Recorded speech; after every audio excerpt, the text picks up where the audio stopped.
सिर्फ एक लोकसभा में चुनाव हरवाना जितवाना नहीं है।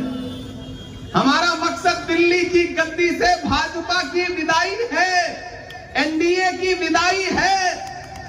और मैं पूरी जिम्मेदारी से कह रहा हूं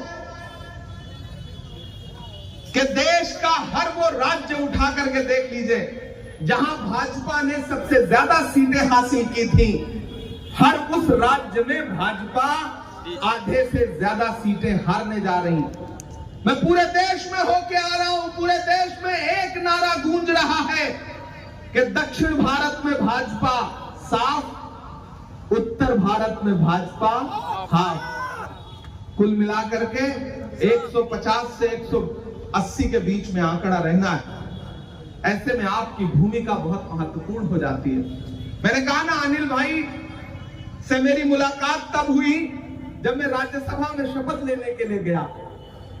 मुझे लगा एक पढ़ा लिखा विनम्र इंसान, शराफत जिनके चेहरे पर है, वो राज्यसभा में आपके राज्य की नुमाइंदगी करते थे, प्रतिनिधित्व करते थे। और इस बार इंडिया गठबंधन ने, उद्धव ठाकरे साहब ने उनको यहां पर लोकसभा का प्रत्याशी बना करके आपके बीच में भेजा है।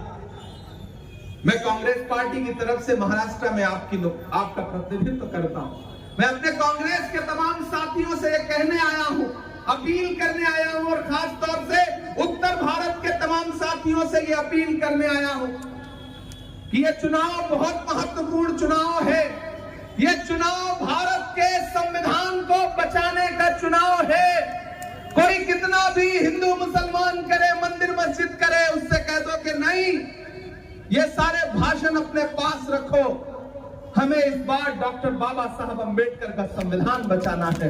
हम उसके लिए वोट करेंगे, बाद में देखेंगे, क्योंकि अगर इस बार चूके तो शायद फिर कभी नहीं। 2024 में चूकने का मतलब है आने वाले सालों में देश में चुनाव होगा या नहीं होगा, इसकी कोई गारंटी नहीं है। इसलिए मैं आपसे कहना चाहता हूं कि ये चुनाव आखिरी मान करके वोट करने जाइए, और जब घरों से निकल करके जाइए और मशाल के सामने वाला बटन दबाइए तो सिर्फ ये मत सोचिए कि आपका वोट सिर्फ अनिल देसाई जी को जाएगा। नहीं, आपका वोट अनिल देसाई के साथ साथ मोहब्बत के उस मसीहा को जाएगा जिसका नाम राहुल गांधी है। आपका एक एक वोट डॉक्टर बाबा साहब अंबेडकर के सच्चे अनुयायी मल्लिकार्जुन खड़गे जी को जाएगा। आपका एक एक वोट सोनिया गांधी जी को जाएगा। मुंबई के मुस्तकबिल का फैसला करना है, महाराष्ट्र के मुस्तकबिल का फैसला करना है। यहां पर जो इंडिया गठबंधन के हमारे प्रत्याशी हैं अनिल देसाई साहब, जिनका चुनाव निशान मशाल है, वो राज्यसभा में हमारे साथी भी है। राज्यसभा में मैं उनके साथ, हम दोनों महाराष्ट्र की नुमाइंदगी करते रहे हैं। निहायत ही शरीफ इंसान है। और जब उन्होंने मुझे आमंत्रण दिया कि आपको 15 तारीख को हमारे कार्यक्रम में हाजिर होना है, तो मैं उनका दावतनामा ठुकरा नहीं सका।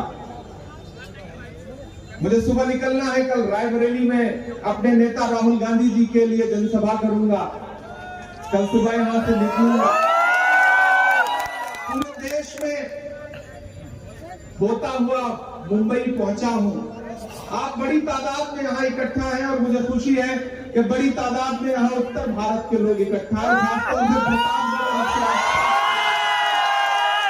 मैंने सुन रखा था ये जो इलाका है ये प्रतापगढ़ वालों से भरा पड़ा है। तो मुझे भी लगा कि चल के मुलाकात की जाए, आज सारे लोगों से आपका शुक्रिया अदा किया जाए। मेरे भाई, अगर आपको लगता है कि ये जो लोकसभा का चुनाव है ये सिर्फ एक आम चुनाव है तो गलतफहमी है आपकी। अगर आपको लगता है कि ये चुनाव नाली, सड़क और पानी का चुनाव है तो गलतफहमी है आपकी। दरअसल ये चुनाव हिंदुस्तान की तारीख का, हिंदुस्तान की इतिहास का सबसे जरूरी और सबसे मुश्किल चुनाव है। ऐसे में मैं यहां खड़ा होकर के आपसे ये कहना चाहता हूं कि इस चुनाव में दो विचारधाराएं काम कर रही हैं। एक विचारधारा वो है जिसमें प्रधानमंत्री मुंबई में मौजूद है, लेकिन 15 से ज्यादा लोग जो हादसे में मारे गए हैं, उनके घर जाने के बजाय रोड शो कर रहे हैं। हम उन परिवारों तक अपनी संवेदना प्रकट करते हैं, उनके साथ अपने दुख में शामिल होने की बात प्रकट करते हैं और उनके लिए, उनके परिवारों के लिए दुआ करते हैं। एक तरफ वो विचारधारा है जिसके नेता ये कहते हैं, चाहे वो अरुण गोविल हो, चाहे